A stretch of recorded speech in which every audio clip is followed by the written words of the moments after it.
دنیا کا ہر انسان سکون کا متلاشی ہے۔ اس سکون کو حاصل کرنے کے لیے دن رات محنت میں لگا ہوا ہے اور اسی کے اوپر وہ اپنی کامیابی اور ناکامی کا مدار سمجھتا ہے، مگر غلط فہمی یہ ہوئی کہ جن اسباب سکون کو وہ حاصل کرتا ہے ان میں سکون ہے ہی نہیں۔ وہ یہ سمجھتا ہے کہ اگر مجھے مال مل گیا سکون مل جائے گا، اگر مجھے اچھی بیوی مل گئی تو سکون مل جائے گا، اگر مجھے بڑی زمین کا ٹکڑا مل گیا تو سکون مل جائے گا، اگر حکومت کے اختیارات مل گئے تو سکون مل جائے گا۔ اس لیے ہر بندہ زن، زر، زمین اور حکومت حاصل کرنے کے پیچھے لگا ہوا ہے، مگر اس سب کے باوجود ان کو دلی سکون نہیں ملتا، اس لیے کہ جن چیزوں میں وہ سکون تلاش کرتے پھر رہے ہیں ان چیزوں میں سکون ہے ہی نہیں۔ قرآن مجید نے اس کا حل بتا دیا، الا بذکر اللہ تطمئن القلوب، جان لو اللہ کی یاد کے ساتھ دلوں کا اطمینان وابستہ ہے۔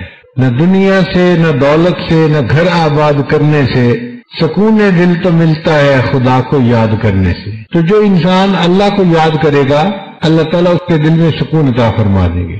کچھ سواد نہ مصری اندر کہ کھنڈا بھی چکھ ڈٹھیاں، ہمارے علاقائی زبان کا شعر ہے، اس کا میں ترجمہ کر دوں گا۔ کچھ سواد نہ مصری اندر کہ کھنڈا بھی چکھ ڈٹھیاں، انہاں ساریاں چیزاں کو لوں گلاں سجن دیاں مٹھیاں، کہ مصری بھی ہم نے کھائی مگر اس کو ہم نے مزیدار نہیں پایا، چینی بھی کھائی تو اس میں وہ مزہ نہیں آیا جو مزہ ہمیں اپنے محبوب کی باتوں کو سننے میں آیا ہے۔ اس لیے اللہ تعالیٰ ارشاد فرماتے ہیں، یا ایھا الذین آمنوا اذکروا اللہ ذکرا کثیرا، اے ایمان والو اللہ کا ذکر کثرت کے ساتھ کرو۔ عجیب بات ہے کہ بندہ اللہ کا ذکر کرتا ہے، اللہ تعالیٰ بندے کا ذکر کرتے ہیں۔ فرمایا فاذکرونی اذکرکم، تم مجھے یاد کرو میں تمہیں یاد کروں گا۔ اب اس کا مطلب یہ نہیں ہے کہ ہم کہیں گے اللہ اللہ اللہ اور اللہ تعالیٰ کہیں گے بندہ بندہ بندہ، نہیں، یاد کرنے کا اپنا اپنا مفہوم ہوتا ہے۔ اس کی مثال یوں سمجھیں کہ آپ کے بیٹے نے کسی بڑے افسر کو انٹرویو دینا ہے اور وہ افسر آپ کا دوست ہے، آپ اس کو فون کر کے کہتے ہیں کہ جی میرا بیٹا آپ کے پاس آئے گا انٹرویو کے لیے، آپ پلیز اس کو سلیکٹ کر لینا۔ وہ کہتا ہے بہت اچھا، وعدہ کر لیتا ہے۔ اب انٹرویو سے ایک دن پہلے آپ اپنے دوست کو پھر فون کر کے کہتے ہیں اور جی میں نے بیٹے کی بات آپ سے کی تھی، ذرا میرے بیٹے کو یاد رکھنا۔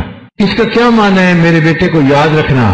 کہ جب آپ فیصلہ کرنے لگیں تو میرے بیٹے کے حق میں فیصلہ کرنا، اس کی مدد کرنا، اس کے ساتھ نرمی کا معاملہ کرنا، تو افسر کا یاد کرنا یہ کہلاتا ہے۔ اسی طرح ہم کہتے ہیں اللہ اللہ اللہ، یہ ہم نے اللہ کو یاد کیا۔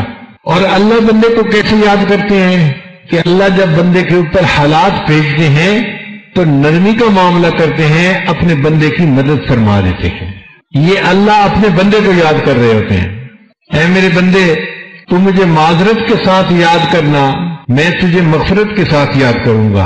اے میرے بندے تو اطاعت کے ذریعے مجھے یاد کرنا، میں عنایت کے ذریعے تجھے یاد کروں گا۔ قرآن مجید میں انہی لوگوں کو جو کثرت سے ذکر کرتے ہیں اولو الالباب، عقل مند لوگ کہا گیا، کہ جو اللہ کو کثرت سے یاد کرنے والے لوگ ہیں یہ عقل مند لوگ ہیں۔ شیطان ہمارا دشمن ہے، وہ ذکر کرنے والے بندے کے راستے میں روڑے اٹکاتا ہے، اور یہ روڑے دو طرح کے ہوتے ہیں، کبھی شبہات کے ذریعے سے اور کبھی شہوات کے ذریعے سے۔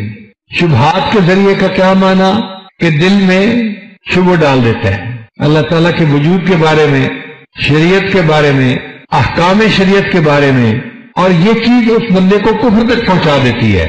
شریعت کی کسی چیز میں شک کرنا یہ انسان کو کفر تک پہنچا دیتا ہے۔ اس لیے نبی علیہ السلام نے دعا مانگی، اللہم انی اعوذ بک من الشک والشرک والشقاق والنفاق وسوء الاخلاق، یعنی شرک جو اتنا بڑا گناہ ہے اس سے پہلے اللہ کے حبیب صلی اللہ علیہ وسلم نے شک سے پناہ مانگی اللہ کی، کیونکہ یہ شک انسان کو برباد کر دیتا ہے۔ تو شیطان شبہات کے ذریعے سے، شکوک کے ذریعے سے انسان کو برباد کرتا ہے۔